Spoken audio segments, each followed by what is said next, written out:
So good day nga sa inyo mga kalpa, no? For today's video vlog nga pala, tuturuan ko nga pala kayo kung paano magpalit ng brake pad dito sa mga caliper natin na 4-pot. Ayan, so yung unit pala natin ay Honda Click 160. Tapos yung gamit nating 4-pot dito ay RCB R1 caliper pang sniper. So magtataka kayo bakit baligtad, kinonvert lang natin to. So dati kasi wala pang parts yung sa Honda. So kaya may mga nabibiling conversion caliper bracket. So yung gamit natin TRC, kaya baliktad siya. So dati nagplano na akong bumili or palitan itong caliper natin yung pang left. Pero tsaka na, goods na yan. So yung binili nating aftermarket na ipapalit natin or yung replacement, itong TRC na ceramic brake pad. So try natin to. Ayan. So binili natin to sa Shopee. Iwanan na lang natin yung pagbibilan dyan sa description box at sa pin comment. So makikita nyo rin yan sa screen. So turuan ko kayo ng diskarte kapag naka big disc kayo kung paano tatanggalin yung caliper. Ayan, nang hindi tinatanggal yung mags natin. So yung sa baba muna yung tinanggal natin. Tapos itong tornilyong to, yung tatlong yan, pinaluwag ko muna. Ayan. So wag nyo munang tatanggalin itong tornilyong to. Tapos pagka napaluwag na natin yan, ito na yung mga tatanggalin natin. Yung disc bolt. So 4 yan, tanggalin na natin.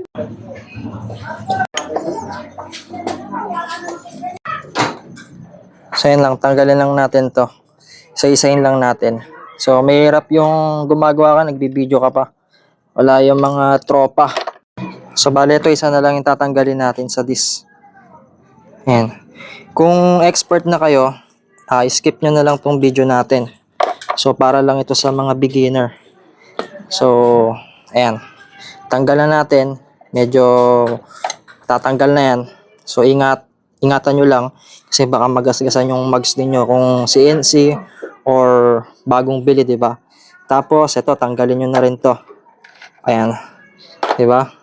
And then kailangan may hahawak dito sa disc. So papatulong muna ako sa pinsan ko para mahila natin to pababa. Hawakan mo itong disken pag ganyan. Ganyan lang huwag kang gagalaw Hugutin kasi natin to Ay. Ayan, yung ilalim kasi gagasgas yan. Ayan. So ganyan lang Ken Okay, bitawan mo na. Ayan. So ganyan magtanggal ng caliper pagka naka big disc kayo. Pagka nahirapan kayo, kung gagawa lang kayo mag-isa, no? So ganyan lang yung mga pinagbabawal na technique. So ito pala yung status ng caliper natin, no? So almost 2 years na rin pala to. Tignan nyo naman yung kain, no?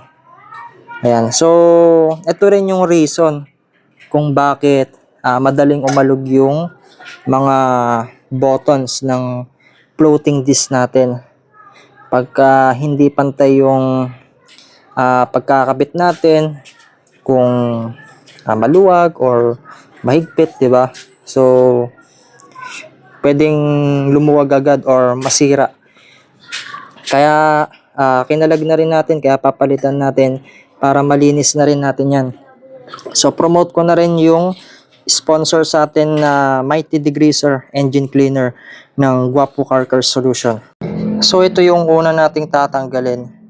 Itong parang alambre na nakapalupot, yung nakapalak sa pin.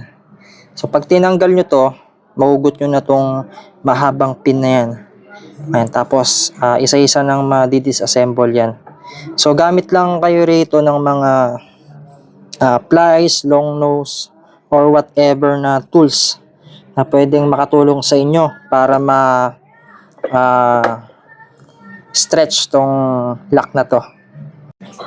So yan, walang taga-video kaya tatanggalin na natin, no? So yan, tara.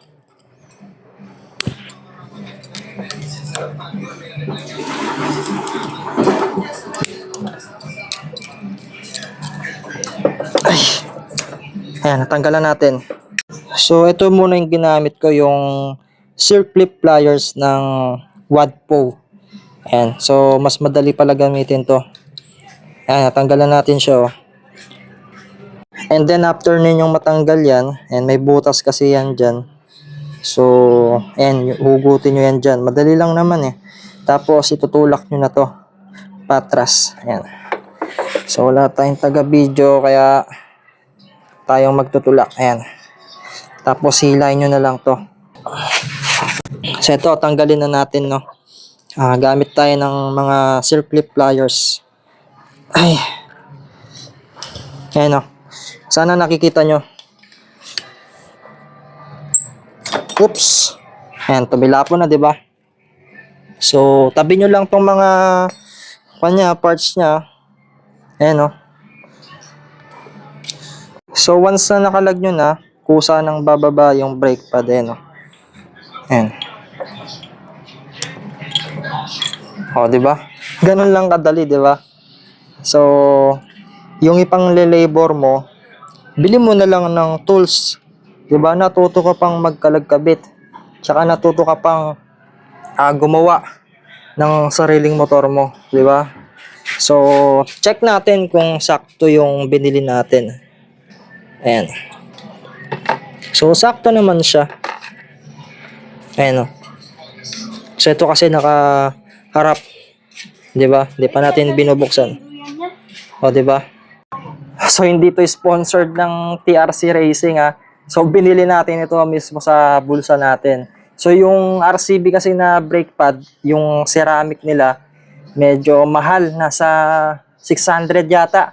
So, yung pagkabili natin dito, nasa 200 plus lang. So, pareho lang naman sila na ceramic. So, kilalang brand din naman itong TRC. So, iwanan ko na lang yung pagbibilan nyo dyan sa baba mga kalpa, no.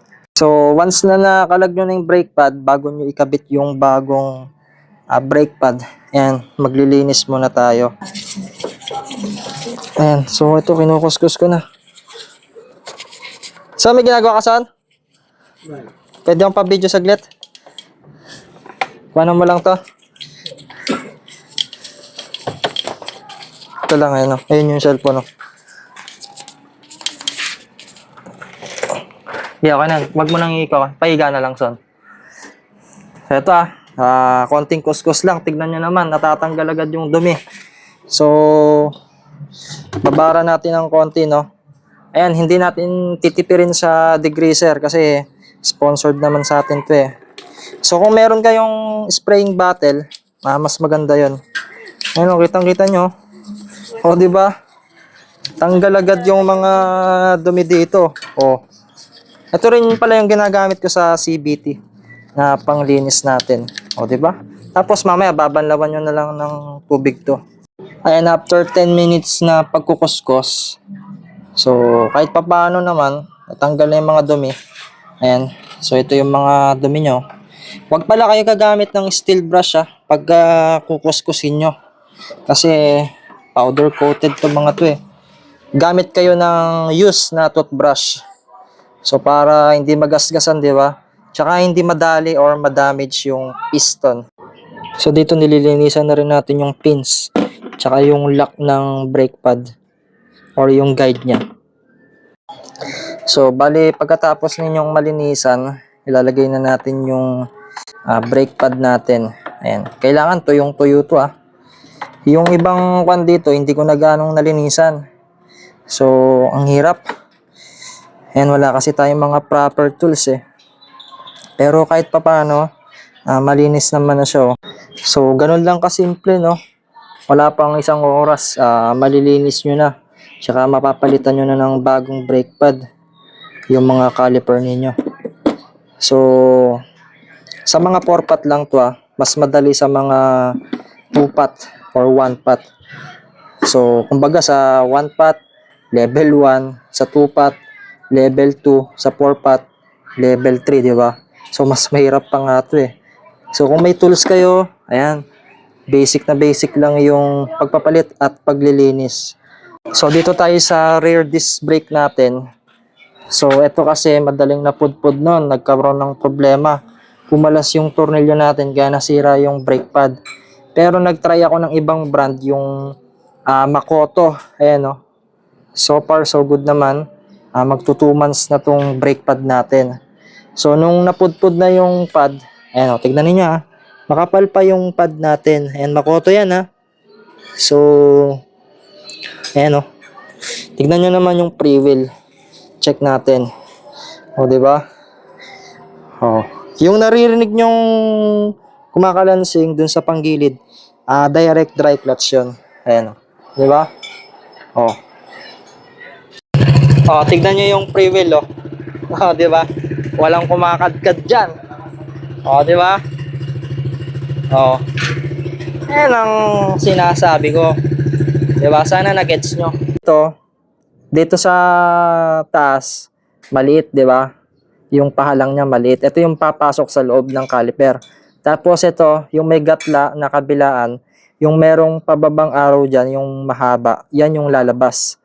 Kaya pag pag ipapasok nyo yan, ganito. Dapat ganito yung position niya. So, wag kayong malilito.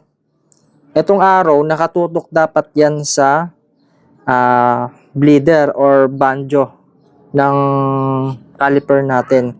So, kapag pang left, ganito yung itsura niya. Pagka pababa, ayan, ganito. So, dapat ganito yung position niya. Kasi, dito natin nilalagay yung caliper pin. Ayan yung papasok. Diba? Ito. So, yung gatla niya rito, ito, yan, yung pa ilalim, nakapaganon, di ba? Ito yung magiging guide din nung sa pin. Ayan. So, pagka napasok nyo yan, ilalagay nyo na tong lock nya, di ba? Halimbawa, nalagay nyo na yung lock. So, ganun din yung position ng pad natin. So, ayan. Sana naintindihan nyo. So, ide-demo ko ulit. So, ang unang step na gagawin ninyo, wag nyo munang ilalagay yung mga yun ha. Demo ko lang kanina. Ang una nyong gagawin, ilagay nyo muna tong brake pad. So, ang tamang paglagay ng brake pad, pailalim. Ayan, ilalagay nyo muna dito sa ilalim. And then, meron kasing guide yan. Ayan o. So, pakita mo rito yung guide. Ayan o. Yan yung guide niya para hindi siya luluwag or kakalas, diba? Tapos yung butas, yan yung papasok dun sa pin. Tapos ito, yan yung guide din nung brake pad natin. Kaya importante yung tamang paglagay ng ganito. So, di ba na ipasok na natin yan. So, ipasok na rin natin yung isa. Ayan. So, kabilaan dapat yan ha. And then, dahil lang. Kailangan push lang natin yung piston. So, itong brake pad natin, hindi natin may pasok. Kaya ang gagawin natin, ipupush natin yung magkabilang piston para maipasok natin. Kasi mamaya, mahirapan tayong ipasok yung caliper natin sa disc.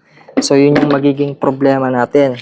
So, yung iba, gumagamit sila ng mga metal na pangkakalso nila para maitulak.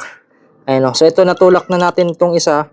So, itong isa naman yung itutulak natin. Kuha lang kayo ng plies, i-push nyo lang pataas tsaka pababa. Ayan o. So, para yung piston, dumusog. So, wag nyo ipepreno yung brake master ha. Ayan. So, dito okay na. So, dito, ayan o. Nasagad na natin yung isa. So, kung wala kayong plies, gamit kayo ng bala or yung extension ng ratchet ninyo. Ayan, yung socket pala. Ayan. So, nakita ninyo, dumusog na, oh. Tigas nga lang. Ayan, pinasagad ko na, oh. Diba? Ilalagay na natin yung brake pad. So, ang tamang paglagay dito sa brake pad, mas maganda pag sabay nyo nang ilagay. Ayan, pailalim yan ha. Yung dalawang butas, kailangan tatama siya doon or sesentro siya doon sa butas din. Ayan, so lagay na natin ito. Kasi kanina, di ba, hindi natin maipasok. So, ganito na yung itsura niya. So, once na nailagay na natin yung brake pad, ngayon, kukunin na natin ito. So, katulad ng sinabi ko, dapat nakapababa yung parang awang niya, di ba? Ayan. So, ganito yung itsura. Ayan. Okay, malilito ah. So, babagalan ko pagkakabit nyo ng brake pad, yung mahaba, tas yung may araw na kapababa rito, yun yung katapat ng banjo or bleeder natin. So, ganito yung style niya. Ayan, ito yung guide ng caliper. So, merong gatla dyan. Naka-compact na siya dito sa edge ng caliper natin. Tapos, itong caliper pin, ayan, ipapasok nyo na ngayon dito. Diba? Dahil lang. So, pag umangat yung guide ng caliper natin, i-push nyo lang. Kailangan kasi maglalak yan, iilalim siya rito. Dahil lang, push lang natin gamit yung daliri natin. Medyo lumalaban siya. Yun, pumasok na. And then, tsaka natin ilalagay itong lock ng pin. So, ipapasok nyo lang din yan. Diba? So, kanina medyo napalaban tayo rito. Ayan, wait lang. Sentro lang natin dito. Ayan. Kasi pasok na natin. So, ganun lang maglagay, di ba? O. Tapos, pag naipasok nyo na yan, gamit kayo ng pliers, hilahin nyo.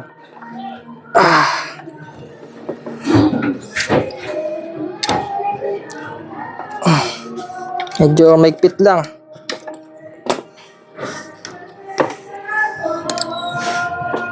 Ayan, okay na. So, dapat ganito yung magiging itsura niya. Ayan, okay na siya. So, okay na yung caliper natin, di ba? Oh. Ngayon, idudusog mo na lang to ngayon. Ayan.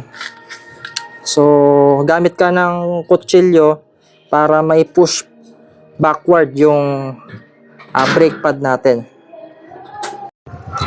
So, ito, kumuha tayo ng special knife natin.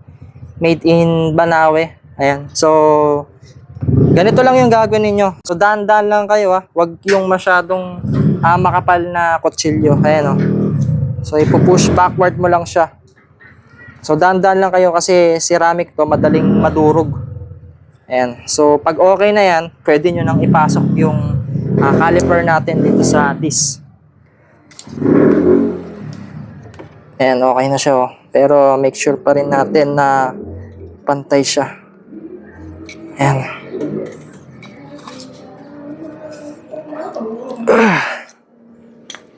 Okay.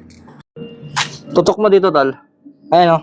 So, madali ko lang siyang naipasok, di ba? So, walang kahirap-hirap. Napaka-basic.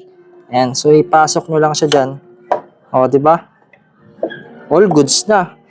Ngayon, yung process natin kanina, kung paano natin tinanggal yung mga dito, ganun lang din, di ba? Kung ano yung huling kinalag natin, yun yung una nating ikakabit. So, hindi ko na ipapakita, napakadali na lang nito. Ayan, para hindi na umaba yung video natin. So, yun mga kaalpa, no? Yan nga yung easy way kung paano magpalit ng brake pad dito sa mga R1 caliper natin sa mga 4-pot. So, nasa 200 plus lang yung gastos natin dito. So, ayan, no? And then, kung gusto nyong linisin, bili na lang kayo ng degreaser, di ba? So, mga 300 plus lang siguro. Pero kung ipapagawa mo pa to sa labas, gagastos ka pa ng around 500 plus, di ba? So, yung panggagastos mo doon, ipangbili mo na lang ng tools, di ba?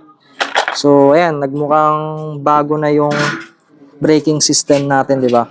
Ayan, o.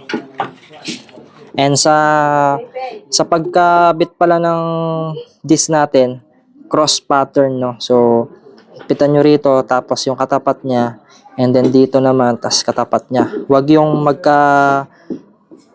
tabi, So, para mas maganda. So, tol, kung nga, tol, shoutout sa videographer natin, no? I-dinan mo nga dyan, tol. Pakita natin yung play ng disc. Ayan. Ayan. So, ganito yung play niya. Kasi bago pa. Tsaka malapad pa yung big disc natin. Pero pagka napudpud na yan, magiging katulad siya nung rear disc brake natin. So sa mga gustong bumili ng TRC Racing na ceramic brake pad, iwanan ko na lang yung pagbibilan nyo dyan sa baba mga kalpa, no? So lalabas yan sa screen, sa description box at sa pin comment. At sana nga nag-enjoy kayo dito sa tutorial natin at sana nga nakatulong and mag-subscribe na kayo, no? So yun lang mga kalpa. At pagka gusto ninyong magpa-shoutout, comment down below, no? So thanks for watching and goodbye.